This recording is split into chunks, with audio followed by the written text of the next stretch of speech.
Ya, Salam. Saat ini saya akan mempresentasikan mengenai kebebasan dalam Kristus, konsep perbudakan dan martabat manusia dalam tulisan Paulus.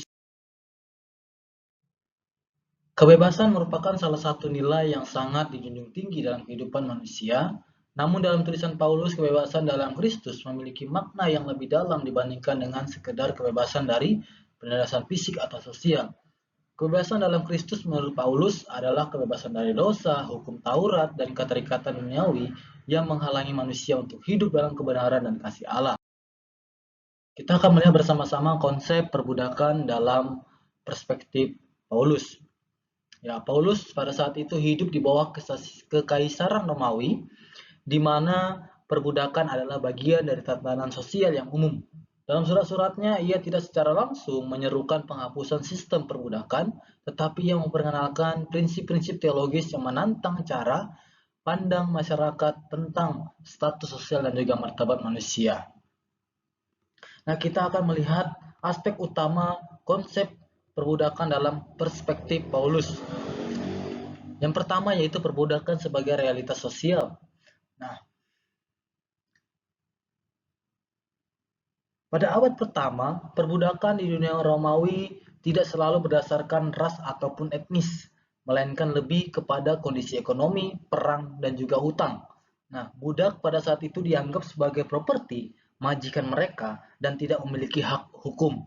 Nah, di sini Paulus mengakui realitas ini dan juga memberikan nasihat kepada budak dan juga tuan mereka dalam surat-suratnya seperti Efesus dan juga Kolose, seperti dalam Efesus 6 ayat 5 sampai 9 dan juga Kolose 3 ayat 22 dan Kolose 4 ayat yang pertama. Nah, lalu yang kedua yaitu perbudakan sebagai metafora dosa dan juga keselamatan. Nah, Paulus juga sering menggunakan konsep perbudakan ini secara metaforis untuk menjelaskan kondisi manusia sebelum dan sesudah menerima Kristus. Di dalam Roma 6 ayat 16 sampai 18, ia menggambarkan manusia sebagai hamba dosa sebelum menerima keselamatan, tetapi melalui Kristus mereka dibebaskan untuk menjadi hamba kebenaran. Nah, di sini Paulus mengajarkan bahwa kebebasan sejati bukan hanya sekedar kebebasan sosial, tetapi kebebasan dari dosa yang mengikat manusia. Lalu yang ketiga yaitu kesetaraan di dalam Kristus.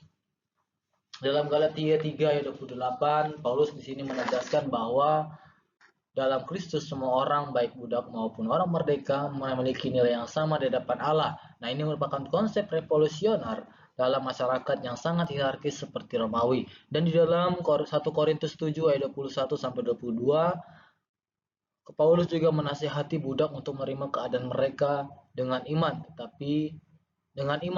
Namun, ia juga mengingatkan bahwa orang merdeka pun sebenarnya adalah hamba Kristus. Nah, ini menunjukkan bahwa kebebasan sejati tidak bergantung pada status sosial, tetapi pada hubungan dengan Tuhan. Melihat bersama-sama konsep kebebasan dalam Kristus menurut Paulus. Kebebasan adalah salah satu tema sentral di dalam ajaran Rasul Paulus. Namun, kebebasan dalam Kristus ini tidak hanya berarti kebebasan fisik ataupun sosial, tetapi ini lebih kepada kebebasan rohani yang membawa manusia kepada kehidupan yang baru dalam kebenaran.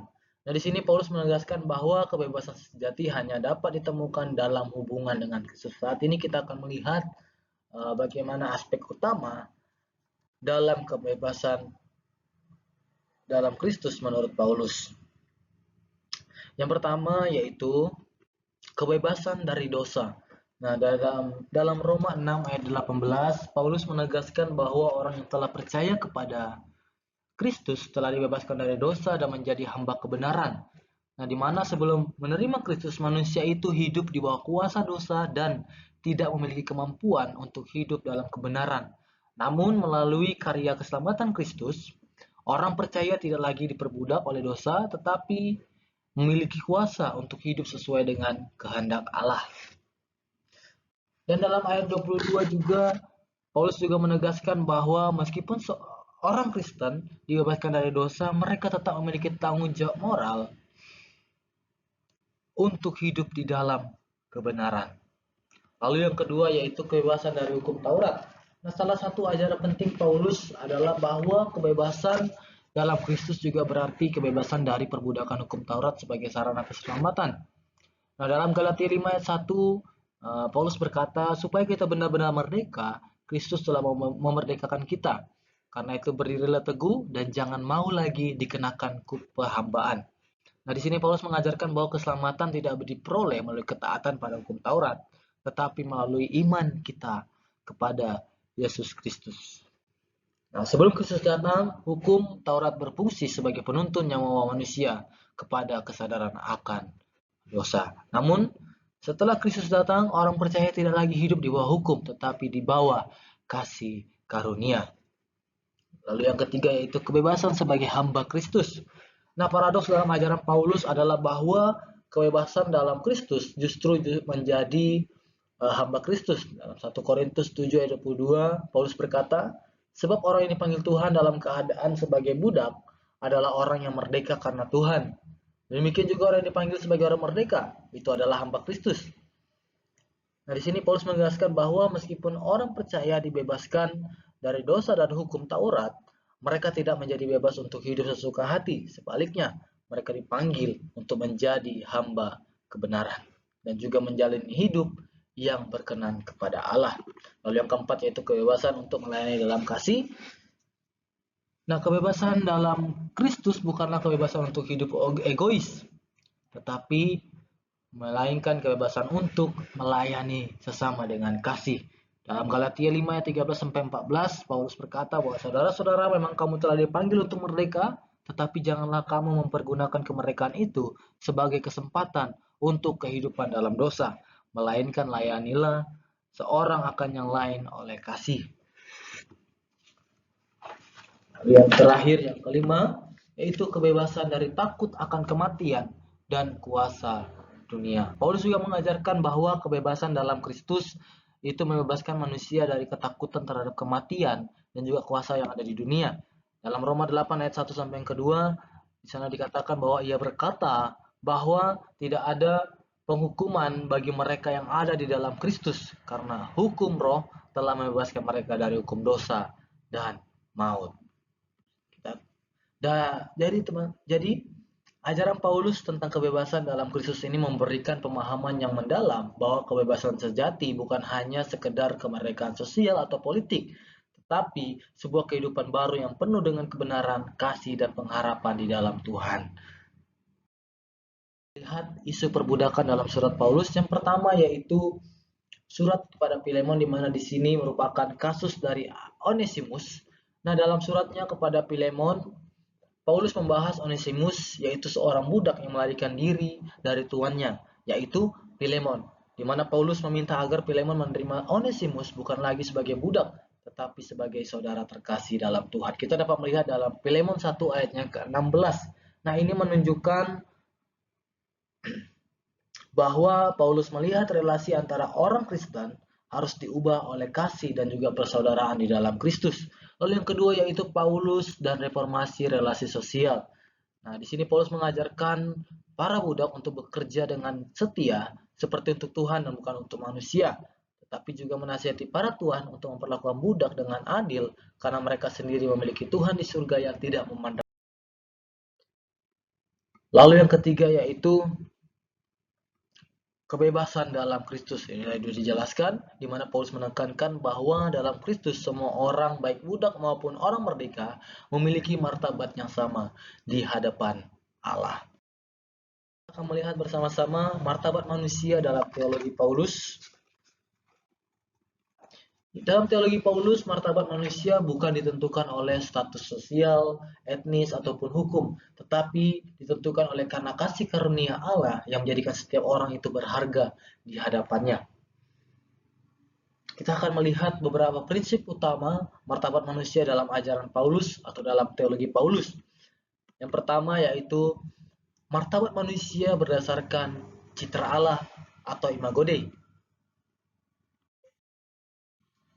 Di mana meskipun Paulus tidak secara eksplisit menyebut istilah imago Dei seperti dalam Kejadian 1 ayat 26 sampai 27, konsep ini secara implisit hadir dalam surat-suratnya Seperti dalam 1 Korintus 11 ayat 7 di mana Paulus mengatakan bahwa manusia adalah gambar dan kemuliaan Allah. Nah, ini menunjukkan bahwa manusia memiliki martabat yang tinggi oleh karena diciptakan menurut rupa Allah dan dipanggil untuk mencerminkan sifat-sifatnya dalam kehidupan.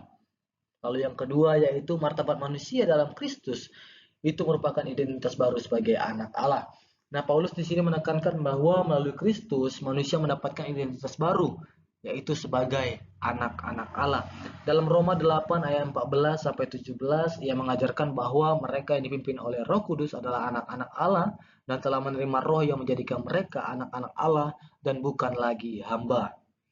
Lalu yang ketiga yaitu martabat manusia dan kasih karunia Allah. Dalam teologi Paulus, manusia memiliki martabat bukan karena perbuatan mereka sendiri, tetapi oleh karena kasih karunia Allah. Di dalam Efesus 2 ayat 8 sampai 9, ia menekankan bahwa keselamatan adalah anugerah, bukan hasil usaha manusia. Nah, ini menunjukkan bahwa nilai dan martabat manusia bukan berdasarkan kinerja atau status, tetapi berdasarkan kasih Allah yang tidak bersyarat. Dan yang keempat, yaitu martabat manusia dan juga panggilan untuk hidup dalam kekudusan. Nah, Paulus di sini mengajarkan bahwa martabat manusia bukan hanya tentang status di hadapan Allah, tetapi juga tentang bagaimana mereka hidup di dalam dunia ini. Dan yang terakhir, yang kelima, yaitu martabat manusia dalam pengharapan akan kebangkitan. Nah, salah satu aspek terpenting dalam teologi Paulus adalah harapan akan kebangkitan. Dalam 1 Korintus 15 ayat 42 sampai 44 ia mengajarkan bahwa tubuh manusia yang fana akan diubah menjadi tubuh yang mulia dalam kebangkitan. Nah, ini menunjukkan bahwa martabat manusia bukan hanya terbatas pada kehidupan dunia ini, tetapi memiliki dimensi eskatologis, di mana setiap orang percaya memiliki pengharapan akan kehidupan kekal, di mana mereka akan dibangkitkan dalam kemuliaan bersama-sama dengan Kristus. Dan kita saat ini akan melihat relevansi teologi Paulus tentang kebebasan bagi dunia modern. Nah, teologi Paulus tentang kebebasan memiliki makna yang mendalam dan tetap relevan dalam dunia modern yang terus bergumul dengan berbagai bentuk perbudakan baik secara fisik, sosial, maupun spiritual. Meskipun konteks kehidupan Paulus berbeda dengan zaman sekarang ini, prinsip-prinsip kebebasan dalam Kristus yang dia ajarkan tetap memberikan pemahaman yang berharga bagi manusia dalam menjalani kehidupan yang bermakna dan penuh kasih.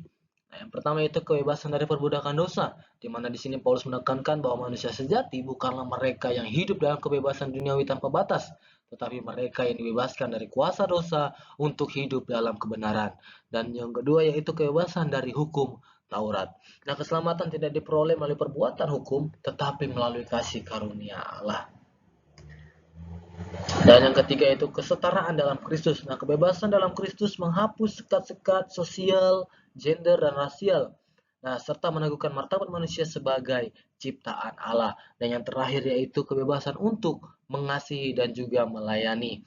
Nah, kebebasan bukan berarti hidup untuk kepentingan sendiri, melainkan panggilan untuk mengasihi dan juga melayani orang lain dengan penuh tanggung jawab.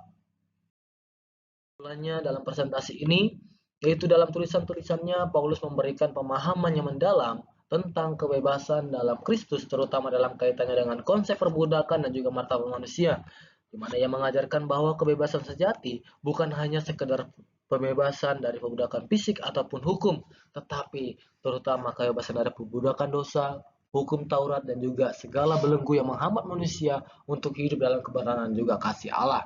Nah, Paulus juga menegaskan bahwa martabat manusia tidak hanya ditentukan oleh status sosial, etnis, atau gender, tetapi ditentukan oleh hubungan mereka dengan Kristus. Demikian, Tuhan memberkati. Shalom.